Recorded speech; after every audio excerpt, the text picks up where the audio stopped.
জয়রামবাটিকে স্বামী প্রেমানন্দ পুণ্য তীর্থস্থল জ্ঞান করতেন। শ্রীমায়ের পূত সান্নিধ্যের আকর্ষণে তিনি সেখানে একাধিকবার গিয়েছেন। প্রতিবারই তার জীবনচর্চা প্রত্যক্ষ করে বিস্ময় অভিভূত হয়েছেন। জয়রামবাটিতে শ্রীমায়ের পবিত্র সংস্পর্শে আসার সৌভাগ্য যাদের হয়েছে, তাদের প্রতি দেখি প্রেমানন্দজির আশ্চর্য ভক্তি।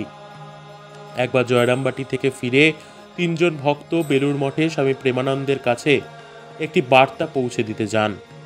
ভক্তরা কথা বলে যেই প্রেমানন্দজিকে প্রণাম করতে গেলেন, সঙ্গে সঙ্গে তিনি 2-3 হাত পিছিয়ে এসে বলে ওঠেন, তোমরা জয়রামবাটি থেকে এসেছো, তোমরা সোনা হয়ে গেছো, সোনা। আমি কি তোমাদের প্রণাম নিতে পারি? জয় মা, জয় মা। প্রেমানন্দজির এই আচরণ ও উক্তি শ্রীমায়ের প্রতি তাঁর ভক্তির উৎকর্ষের একটি দীপ্ত প্রমাণ। ভগবানের ভক্তের যিনি ভক্ত, তিনিই তো ভগবানের শ্রেষ্ঠ ভক্ত।